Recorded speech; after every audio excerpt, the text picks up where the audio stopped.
గత 15-20 ఇయర్స్ నుంచి ఆడుతున్నారు, కానీ అందరూ ప్రొఫెషన్ మెయింటైన్ చేస్తున్నారు. మీరు క్రికెట్కే మీ ప్రొఫెషన్ అంటే ప్రొఫెషన్ క్రికెట్ కింద తీసుకున్నారు. నేను అంత క్రికెట్ ఆడలేదండి.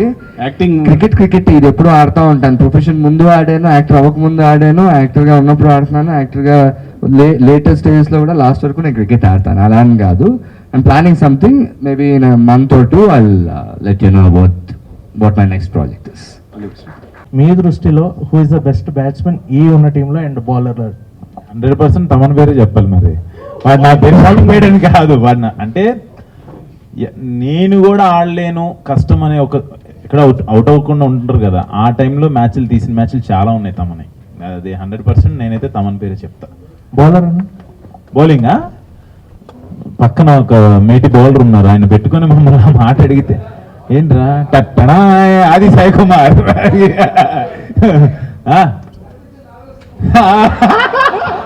కనిపించడం 4వ సేపమే మా వాడు. లేదు, చాలా మంచి బౌలర్ ఆది. అలాంటి పర్సన్ ఎవరైనా ఉన్నారా? చాలా హోప్స్ పెట్టుకొని ఉంటాం అతను వాళ్ళ మీద, బట్ ఏదో ఒక టైంలో అదే బ్రో వాడు రాలేదు. అంటే కొంతమంది చెప్తారు కదా నేను ఆడతాను ప్లీజ్ నాకు వదిలేయాలని. అదే వాడు రాలేదు. వాడు సౌత్ ఆఫ్రికాలో మాకు పెద్ద దెబ్బ వేశారు బ్రదర్. ఆ పేరు ఎక్కడ లేని షిప్ని, ఎక్కడో అండమాన్లో తప్పిపోయిన షిప్ని పోర్ట్ వరకు తెచ్చి ఆపితే అక్కడ చిల్లేసి షిప్నే పక్క పెట్టి ఆ పేరు స్టార్టింగ్ ఎట్లా లీక్ లేదు కనుకోండి. ఇప్పటి నుంచి మీకు నెక్స్ట్ కర్టెన్ రైజ్ వరకు టైం ఇస్తాను. ఆ కర్టెన్ రైజ్ వరకు టైం ఇస్తాను అప్పటికే. సో ఇది ఒకరి బాధ కాదు, మీరు అర్థం చేసుకోవాల్సిందంటే ఒకరి బాధ కాదు, ఇక్కడ ఉండే 11 మంది బాధ, అందరికీ సేమ్ ఫీలింగ్. అది ఛాన్సెస్ ఏమైనా ఉన్నాయా? ఇంకొకసారి చెప్పు. మా అసోసియేషన్ బిల్డింగ్ కోసం అండి. అది దాంట్లో లేదు కాబట్టి నేను చెప్తే బాగుంటుంది. అది ఎవరు ఇప్పుడు దాంట్లో ప్రెసిడెంట్ ఉన్నారు వాళ్ళు చెప్తే బాగుంటుంది. అంటే చారిటీస్ కోసం ఎట్లా ఆడుతున్నారు?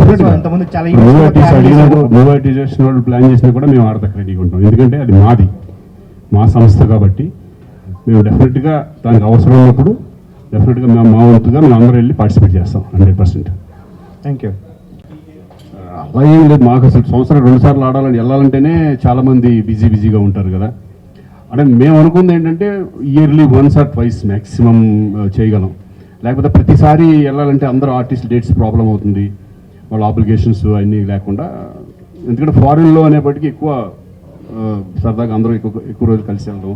ఇక్కడ కూడా ఆడాము, ఇక్కడ కూడా చాలా అనంతపూర్ వెళ్ళి విజయవాడ వెళ్ళి ఇవన్నీ ఆడటం జరుగుతుంది. అంటే అవన్నీ ఏంటంటే చారిటీస్, ఒకేషన్స్, పెద్ద పెద్ద ఈవెంట్స్.